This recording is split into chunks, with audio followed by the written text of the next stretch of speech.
মজবুত ডিমের আবরণকে ভেঙে এই ক্ষুদ্র ইমু পাখির বাচ্চাটি বাইরের পৃথিবীতে আসতে পারছে না। দীর্ঘ ৩ দিন পর্যন্ত যুদ্ধ করছে, কিন্তু যে ডিমের খোলস ভেঙে সে বের হয়ে আসবে সেই খোলস এতটাই শক্ত যে এটা ভেঙে বের হওয়া তার জন্য অসম্ভব হয়ে পড়েছে। এই ব্যক্তি পুরো দৃশ্যটাই ভিডিও করছেন, কিন্তু কোনোভাবেই ডিমের খোলস ভেঙে দিচ্ছেন না। আপনি হয়তো ভাবছেন একটু খোলসটা ভেঙে দিলেই তো হয়।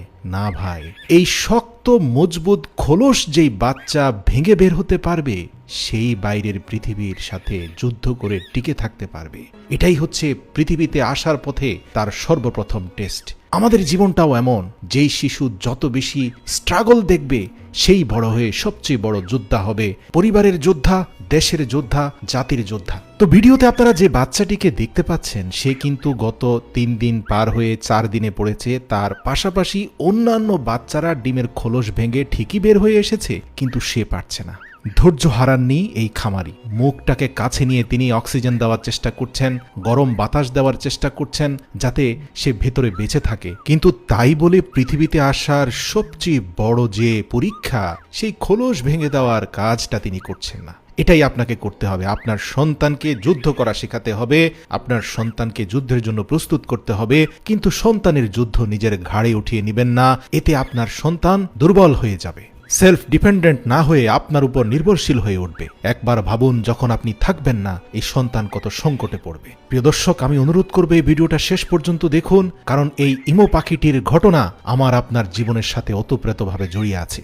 প্রিয় দর্শক, ৫ম দিনে পা দিয়েছে। ইতিমধ্যে ধারালো ডিমের খোলসের আঘাতে সে ক্ষতবিক্ষত হয়েছে, কিন্তু যুদ্ধ সে বন্ধ করেনি। সর্বশেষ ৬ষ্ঠ দিনে সে খোলসটা পরিপূর্ণরূপে ভাঙতে পেরেছে, কিন্তু ভারী খোলসের নিচে যে পাতলা শেলগুলো আছে সেই শেলটা তার শরীরে থাকা ভেজা পশমের সাথে আঠার মতো লেগে গিয়ে এই পাখিটাকে ভেতরে স্টাক করে ফেলেছে। ঠিক এই মুহূর্তে তার মালিক শুধুমাত্র যেই অংশটা তার মৃত্যুর কারণ হতে পারে সেই পাতলা আবরণটা তার শরীর থেকে আলতো করে সরিয়ে দিলেন। তারপরে শিশুটা ধীরে ধীরে বের হয়ে আসলো, কিন্তু অন্য পাখিগুলো 2 দিনে বের হলেও দীর্ঘ 6 দিনের যুদ্ধে সে ইতিমধ্যে ক্ষতবিক্ষত হয়েছে। তার পায়ের গোড়ালিতে খুব ভারী ধরনের জখম হয়েছে, কিন্তু তাই বলে তাকে হারতে দেওয়া যাবে না। তাকে সাহায্য করা যাবে, কিন্তু তার যুদ্ধটা তাকেই লড়তে হবে। আপনারা দেখতে পাচ্ছেন তার পায়ের গোড়ালিতে ভারী আঘাতের কারণে সে স্বাভাবিকভাবে 2 পায়ের উপরে কোনোভাবেই দাঁড়াতে পারছে না, বরং শরীরটাকে ডানে বামে যতটুকু সম্ভব অগ্রসর হওয়ার ব্যর্থ চেষ্টা সে করে যাচ্ছে।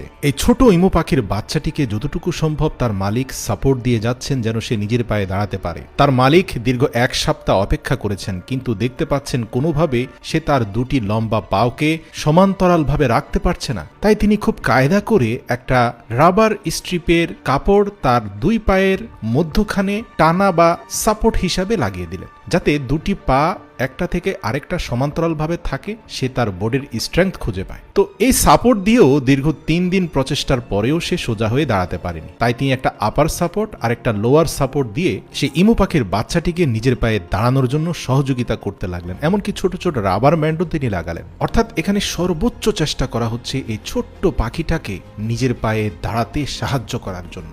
এই সকল সাপোর্টের বিনিময়ে যে সে তাৎক্ষণিক দাঁড়িয়ে গেছে ব্যাপারটা তা নয়, তাকে আরো কয়েকটি সপ্তাহ স্ট্রাগল করতে হয়েছে। দেখা যাচ্ছিল দীর্ঘ 5 মিনিট ডানে বামে কাঁপাকাঁপি করে সে 2-1 বারের জন্য সোজা হয়ে দাঁড়াতে পেরেছে। সে পরবর্তী কয়েক সপ্তাহ ধারাবাহিক পরিশ্রম করার কারণে ধীরে ধীরে সে সফলভাবে এই সাপোর্টগুলোর বিনিময়ে দাঁড়াতে পেরেছে। কিছুটা দুর্বলতা এবং কাঁপাকাঁপি থাকলেও সে লম্বা রাস্তা সোজা হয়ে হাঁটতেও পেরেছে। এবার ইমু পাখির মালিক তার পায়ের নিম্নাংশের সাপোর্টটি খুলে দিলেন, কারণ তিনি চান এই পাখিটি কোনো সাপোর্ট ছাড়াই হাঁটতে শিখুক। কারণ আপনারা দেখতে পেয়েছেন টানা দীর্ঘ 1 মাস পরে ইমু পাখিটি সক্ষমভাবে হাঁটা শুরু করেছে এবং ইতিমধ্যে তার দলের অন্যান্য সদস্যদের সাথে সংযুক্ত হয়েছে।